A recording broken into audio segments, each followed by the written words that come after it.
Hello guys, welcome to another video of stock market. Friends, आज के इस video में उषा फाइनेंशियल सर्विसेज गजीज आईपीओ का हम लोग कंप्लीट एनालिसिस करेंगे। Business model, financial condition, performance, GMP, listing कितना मिलेगा। और ये जो आईपीओ आज के दिन 24 अक्टूबर को ओपन हो रहा है और 28 अक्टूबर क्लोज किया जाएगा। ये जो आईपीओ 3 डे आईपीओ है, 10 रुपीज का फेस वैल्यू है, 160 टू 168 रुपीज पर शेयर की प्राइस बैंड, 800 शेयर्स की लॉट साइज, 98.45 करोड़ का टोटल इशू साइज है, जिसमें से फुल्ली फ्रेश इशू किया जा रहा है 58,60,000 शेयर्स का।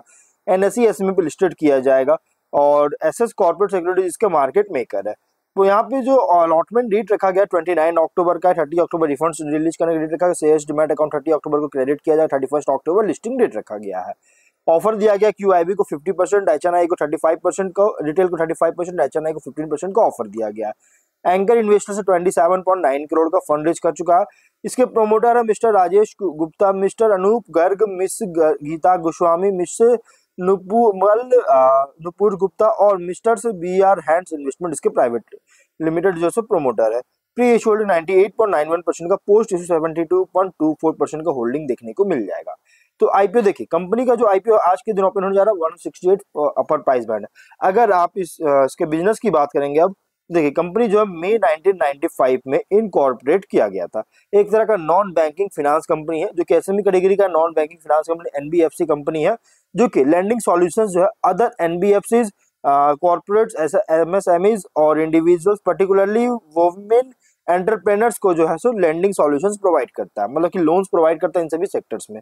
और कंपनी जो है इलेक्ट्रिक व्हीकल फाइनेंसिंग सर्विसेज भी प्रोवाइड करता है। इसके अलावा diversified range of financial products जो कि individuals, body corporates, NBFCs, MSMEs को ऑफर करती है। कंपनी का एयूएम की बात करें, एसेट अंडर मैनेजमेंट का, तो 306.9 करोड़ का है और नेट वर्थ 106 करोड़ का है। और इसलिए गाइस कंपनी जो है इसके अलावा CRAR जो है लगभग 33.03% का मेंटेन किया है। डी रेशियो जो है 1.71% का मेंटेन किया, मतलब कि एक अच्छी मेंटेन भी करता हुआ देखने को मिला। रेशियोज वगैरह लॉन्ग टर्म रिलेशनशिप बनाया है लेंडर्स के साथ, मेंटेन किया है। 30 सितंबर के अकॉर्डिंग लेंडर्स में गाइस इंक्लूड थे 4 बैंक्स और 15 एनबीएफसीज। ये 2 डिस्टिंक्ट बिजनेस मॉडल्स को जो है सो यूटिलाइज करता है रेवेन्यू जनरेट करने के लिए, जिसमें फर्स्ट है रिटेल लेंडिंग और सेकंड है होलसेल लेंडिंग। प्रोडक्ट पोर्टफोलियो में गाइस कंपनी कंसिस्ट था लोन्स जो कि अदर एनबीएफसी और कॉर्पोरेट्स को प्रोवाइड करना, ग्रीन फाइनेंसिंग या इलेक्ट्रिक व्हीकल फाइनेंसिंग, एमएसएमईज या में फोकस करना ज्यादातर स्मॉल एंटरप्रेन्योर्स को। स्ट्रेंथ की बात करेंगे तो एक्सपीरियंस मैनेजमेंट टीम है और कंपनी जो स्ट्रेटेजिक एग्रीमेंट किया है एनबीएफसी और अदर एंटिटीज के साथ, जिसके कारण इसके बिजनेस पार्टनर्स, कॉरेस्पॉन्डेंट्स को जो कि एक क्रूशियल होता है रिटेल लैंडिंग बिजनेस के लिए, इसको मतलब कि एक्सटेंसिव बोरोवर नेटवर्क एक्सेस करना प्रोवाइड कर रही है। एक्सटेंसिव कस्टमर है जो कि ड्यू डिलीजेंस प्रोसीजर्स के साथ, इसमें include multiple level of checks and controls. अक्टूबर 24 के अकॉर्डिंग 43 एम्प्लॉइज का टीम था। फिनेंशियल की बात करेंगे तो 22 में 25.3 करोड़ का रेवेन्यू, 4.1 करोड़ का प्रॉफिट है। 23 में 46.1 करोड़ का रेवेन्यू, 10.1 करोड़ का प्रॉफिट था।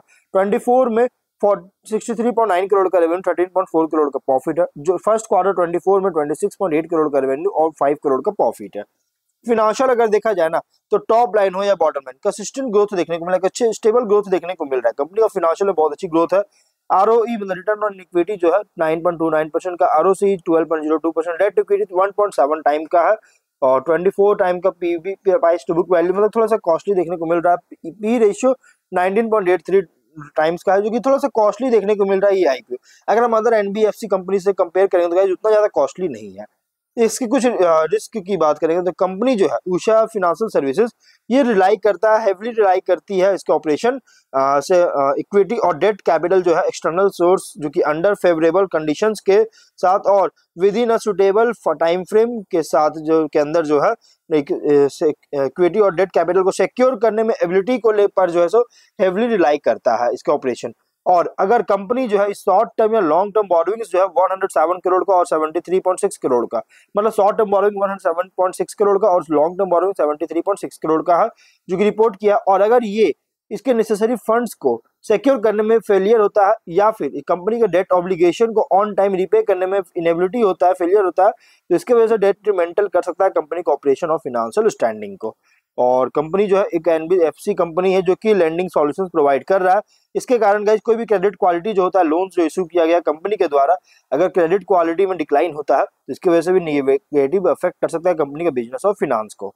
और एसेट्स असेसमेंट ऑफ बोरोवर्स जो है और क्रेडिट वर्थनेस डिपेंड जो करता है, ये हेवीली डिपेंड करता है एक्यूरेसी और कंप्लीटनेस ऑफ द इंफॉर्मेशन जो प्रोवाइड किया जा रहा है उनके द्वारा इस पर। और कोई भी मिसलीडिंग इन्फॉर्मेशन होता है जिसकी वजह से गाइस क्रेडिट डिसीजन जो है इसको बनाने में बहुत ही पुअर लीड कर सकता है, जिसके कारण कंपनी का ऑपरेशनल और फिनेंशियल हेल्थ को भी अफेक्ट कर सकती है। कंपनी का रेवेन्यू भी डिपेंड करता है स्मॉल ग्रुप ऑफ कस्टमर्स पर, जिसमें टॉप 10 कस्टमर्स का कंट्रीब्यूशन है। अगर 22 की बात करेंगे तो 6.48 करोड़ का 25.91% का, 23 में 10.28 करोड़ का 22.53% का, 24 में 11.2 करोड़ का 17.7 करोड़ का 17.7% का जो है सो कॉन्ट्रीब्यूशन था टॉप 10 कस्टमर से। और कंपनी इसके लिए गाइस कंपनी का जो रेवेन्यू है अगर हम यहाँ देखें तो इसलिए कोई भी लॉस अगर होता है इन कस्टमर्स में या फिर इन सभी के द्वारा बिजनेस में कोई स्लो डाउन होता है तो कंपनी का ऑपरेशन फिनांस को अफेक्ट कर सकता है। रेवेन्यू भी यहाँ पे guys significantly concentrated two states में, क्योंकि दिल्ली में अगर देखा जाए तो 22 दिल्ली और वेस्ट बंगाल में, जो कि दिल्ली में 7.15 करोड़ का रेवेन्यू था 28.59% का, 22 में 23 में 13.4 करोड़ का 29.45% का, 24 में 14.6 करोड़ का 23.16% का दिल्ली से कंट्रीब्यूशन था इसका रेवेन्यू। और वेस्ट बंगाल से कंट्रीब्यूशन था 22 में 11.86% का 2.97 करोड़ का, और 23 में 13.17% का, 24 में 19.21% का 12.14 करोड़ का। और इसमें रेवेन्यू जनरेट कर रहा है इन ऑपरेशन से, रेवेन्यू फ्रॉम ऑपरेशन जनरेट हो रहा है।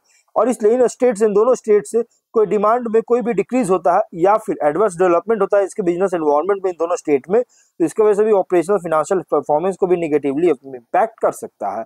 प्रोमोटर जो है इन्वॉल्व है कुछ ऑनगोइंग लीगल प्रोसीडिंग्स में, लीगल केसेस में इन्वॉल्व है, जिसके कारण कोई भी जजमेंट अगर इसके अगेंस्ट होता है तो कंपनी के बिजनेस प्रोस्पेक्ट को भी डेट्रीमेंटल कर सकती है। तो ये कुछ रिस्की पॉइंट भी है गाइस। और अगर हम इसके जीएमपी की बात करेंगे तो कंपनी का जो जीएमपी है उषा फाइनेंशियल सर्विसेज का, अगर देखा जाए तो 45 रुपीज का जीएमपी इसके अकॉर्डिंग 26.7% का इंक्रीज करता हुआ देखने को मिल रहा है। कंपनी का जीएमपी में अच्छी इंक्रीज हुआ है, अच्छी खासी इसके लिस्टिंग मिल रहा है, 26.7% का लिस्टिंग मिलने जा रही है। ऑब्जेक्टिव क्या है तो कैपिटल बेस को ऑगमेंट करना चाहती है, जनरल कॉर्पोरेट उसके लिए फंडिंग चाहती है, इसके लिए आईपीओ लाया गया। तो ओवरऑल देखिए कंपनी जो है ना अच्छी तरह मार्जिन जो है आईपीओ से फंडिंग रेज कर रहा है, इसके द्वारा जो सो मार्जिन को लेकर आगे अच्छी खासी मेंटेन कर सकती है, जिसका मैनेजमेंट कॉन्फिडेंट है और इस लग रहा है अप्लाई करने का सोच रहेगा। तो आप मीडियम टू लॉन्ग टर्म के लिए अप्लाई कर सकते हैं, लेकिन कोई भी डिसीजन पहले आप खुद से भी एनालिसिस कीजिए। और हाँ, अगर आप अप्लाई करना चाहते हैं तो अपर प्राइस बैंड 168 रुपीज पे अप्लाई कीजिए, क्योंकि अगर 167 या फिर 160 से प्लस में भी अगर अप्लाई करते हैं 167 तक तो आपको अलॉटमेंट नहीं होगा, बिल्कुल भी अलॉटमेंट नहीं होगा, क्योंकि अगर आप अपर प्राइस बैंड 168 रुपीज पे अप्लाई करते हैं तो आपको चांसेस है कि अलॉटमेंट हो सकते हैं। तो हम लोग जो है वीडियो कहीं पर एंड करते हैं। अगर कोई डाउट है कमेंट बॉक्स में पूछे। मिलते हैं नेक्स्ट वीडियो में। Till then bye bye.